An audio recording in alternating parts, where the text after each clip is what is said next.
Good afternoon, folks, and happy Friday. It is Rob Chappell here with your daily update for Friday, March 4th.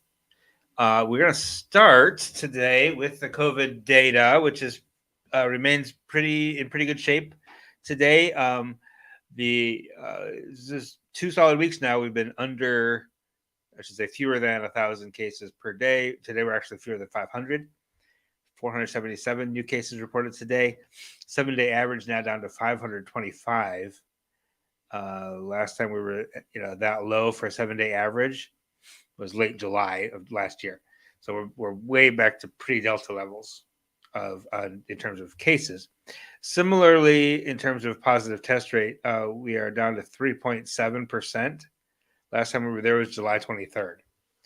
That sort of last week of July is when Delta started hitting, and the positive test rate and cases both started to rise. But now we're at 3.7 on the way back down.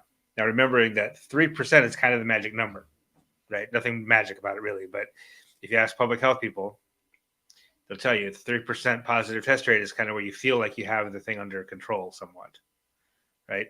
So I would anticipate it's starting to the downward trend of that is starting to flatten a little bit. It was 3.8 yesterday, 3.7 today, only down by 0.1%. But by this time next week, if this trend continues, we'll be below 3%, which doesn't mean it's over, right? It just means we have it under control. Hospitalizations also continue to fall. We're well below 500 people hospitalized now. I thought I had this up. I'm sorry. Let me bring this up for you. 443 people are currently hospitalized. That's 118 fewer than a week ago. That's like a 25% decrease almost in a week. That's remarkable. 77 people in ICU. That's down by 32, about a 30% decrease in the past week. All of those numbers are good. Now, I mentioned in the little intro here that there's a grain of salt with the death average. So our current new reported death daily average for the past 7 days is 9, that's the lowest that's been in a long time. It was 9 yesterday, but before that, it's been double digits for months. That includes 11 new confirmed deaths today. However, the total confirmed deaths went up by 40 today. Right? 12,089 now total confirmed COVID-19 fatalities. So why is that? The the deaths that we're seeing that are contributing to the new death reported average, because these are deaths that are confirmed today, not that happened today. And this 7-day average is calculated to include only deaths for which the date of death was in the past 30 days. Okay, which means that this daily death average is the last those deaths that are confirmed in the past 7 days, but actually happened in the past 30. Which means 11 confirmed deaths today, but there would have been about 30 more deaths that were entered into the data today, but which happened more than 30 days ago. Okay, which means it's still true that Omicron was less severe than Delta and Beta and all the other previous coronavirus strains, variants. Okay, but maybe it wasn't quite as easy on us as we had initially thought, because the total death toll is going up kind of fast. Like the past 2 days, it's been about 30 or 40 added each day, and those include not insignificant number of deaths that happened more than 30 days ago, which would be like what's today? Today's the 4th, so we're looking at deaths in December and January, sort of in the worst of Omicron. Now, the way Omicron was going, if the fatality rate of Omicron was the same as Delta and Beta, and Alpha for that matter, which is to say about 1%, we should be adding 100 or more deaths every day, 150 some days. So even 30 or 40 deaths that happened in December, January that are now being counted is not as bad as it could have been, right? But the 9 that we're looking at now is basically on the downslope of Omicron, right? Which is still 11 family members lost. That's still a lot, right? But the fact that it's down to 9 is pretty good news. But that doesn't tell us quite the whole picture of Omicron. And we won't know the whole picture of Omicron probably for months. We'll have to kind of look back at the actual dates of death, not the dates that the deaths were confirmed. I hope that makes sense. If it doesn't make sense, drop a question in the comments. I'm happy to explain this as much as I can. But it's not I don't mean to belabor the point. I don't mean to make it like Omicron was actually worse than we thought, because it was. I mean, it caused a lot of disruption. It was scary. It was stressful. It put a lot of strain on hospitals, but it just didn't result in as many deaths as we thought it might. Right?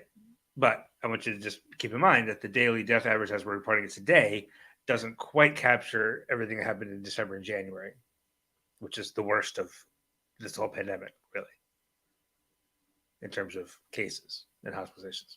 So all of that is just just to say, everything is getting better, but there's going to be a lot of learning to do looking back on this pandemic about, boy, we lived through something pretty horrible.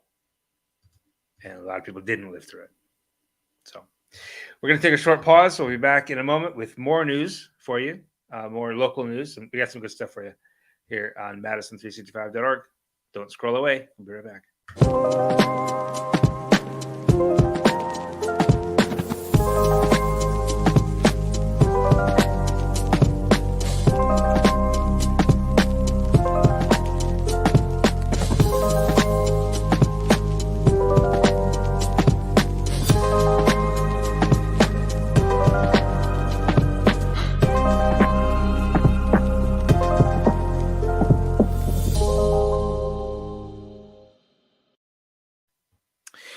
All right, we are back, and on the site today, Dave Domber, our editor, the master of the profile, has a profile of Tiffany Malone, one of the very few Black real estate agents in the city of Madison.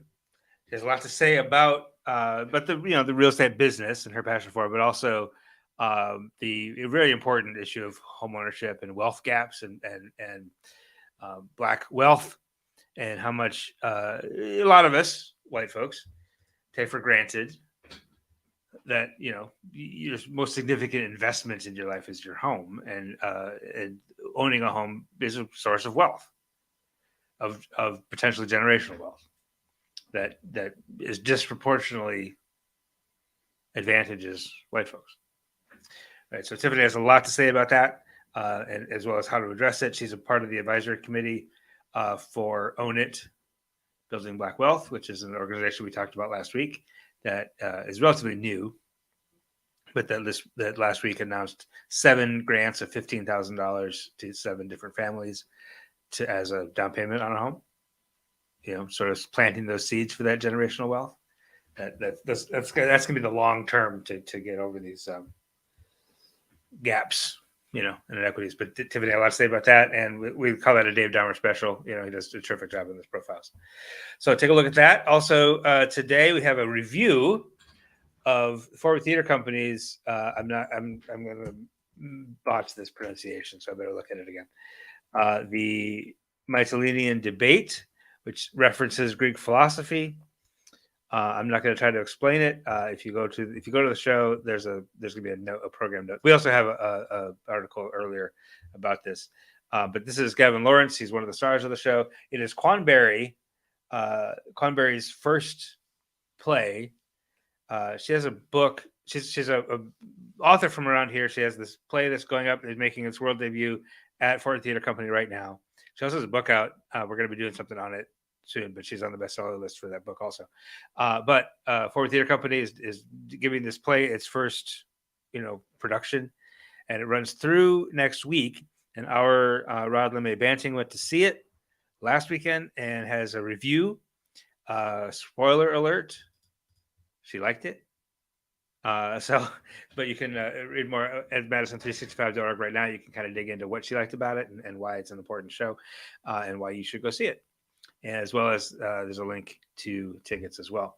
I will say before their company's advertising that show with us, but they didn't pay me to say that. They didn't pay for the review. They just gave us the tickets. And finally today in sports, Forward Madison has signed German-born, mostly Canadian, center back Mele Tamuya, who has played the last 3 seasons for FC Edmonton in the Canadian Premier League at the top flight in Canada. The Mingos right now, or they just finished their second preseason friendly at Northern Illinois. They won 3-0. Eric Leonard and Cesar Murillo both scored from the back, both defenders. The defenders are the leading scorers in the preseason. But also a trialist who is alleged to be Audi Jepsen also scored on an assist from Brazilian Matias Cassini. So exciting times for Madison fans. Lots of experience. So far, the club has not signed anyone on a first-time pro contract, which is very unusual. The last 3 years, we've always gotten first-time pros making their pro debut with the club, and this year, Matt Glazer and team have seemed to have placed a premium on experience. So we've got a lot of guys like Andrew Wheeler-Osamanu, Roger Smith, Cesar Murillo, who have like USL Championship level experience, as well as a few guys that have had kind of like Drew Connor, who was just announced earlier this week, who has MLS experience, and now Mele Tamuya, who has that sort of USL Championship level experience with FC Cincinnati and FC Montreal, as well as top flight experience in Canada with Edmonton. So exciting stuff. The new guy, Mele, is a 6'2" center back. He'll be either paired with Mitch Osmond or competing with Mitch Osmond, depending on the formation. So we will watch, and I can sense most of you who don't care about soccer have sort of tuned out by now, but that's fine. The season is ramping up. April 2nd is the first match at Chattanooga. Then the Bingos will host, for the first time ever, a U.S. Open Cup match on Wednesday, April 6th, against either Chicago FC or Cleveland. And then the home league debut, or the opening day of the league play at home, would be April 9th. So that's all I have for you today. Have a wonderful weekend. We'll be back Monday, with some more local news, but hopefully more continued good COVID news. Until then, take care of yourself. It sounds like it's going to be a very nice weekend, so hope you can get outside and enjoy it. Have a wonderful weekend. Take care of yourselves. We'll talk to you soon. This is 365 Media.